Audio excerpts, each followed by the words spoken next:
بسم الله الرحمن الرحيم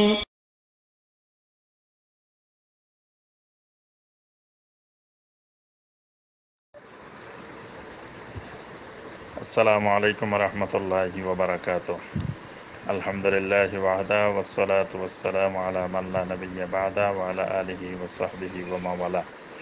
সম্মানিত ভাই বেলাল চৌধুরী ইউকে থেকে জানতে চেয়েছেন যে আমরা যারা প্রবাসে থাকি আমাদের পরিবার পরিজনকে কিভাবে ইসলামী পরিবার হিসেবে গঠন করব, এই বিষয়ে কিছু দিক নির্দেশনামূলক পরামর্শ চেয়েছেন। জি ভাই, আলহামদুলিল্লাহ, খুবই গুরুত্বপূর্ণ পরামর্শ। আলহামদুলিল্লাহ, যে প্রবাসে যে ভাইয়েরা থাকেন তারা অনেক প্রতিকূল পরিবেশে থাকেন, ইসলামী পরিবেশ সব জায়গায় থাকে না।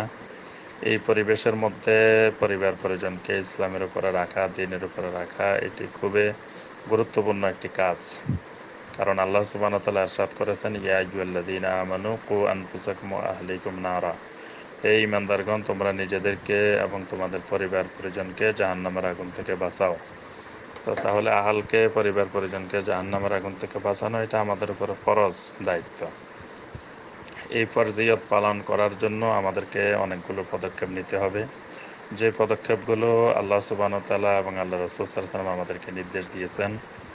বিশেষ করে সূরা লোকমানের মধ্যে আল্লাহ সুবহানাহু ওয়া তাআলা লোকমান আলাইহিস সালামের ভাষায় তার সন্তানকে 10টি উপদেশ দিয়েছিলেন। এই 10টি উপদেশ আল্লাহ সুবহানাহু ওয়া তাআলা লোকমান আলাইহিস সালামের ভাষায় আমাদের সামনে তুলে ধরেছেন। এই 10টি উপদেশ আমরা সূরা লোকমানের তাফসিরে আলোচনা করেছি।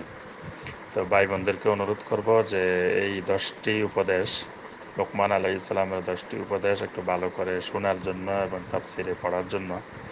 তাহলে সহজে বুঝতে পারবেন যে এই কাজগুলো করলে মোটামুটি সন্তান দিনমুখী হবে এবং আদর্শ সন্তান হিসেবে গড়ে উঠবে।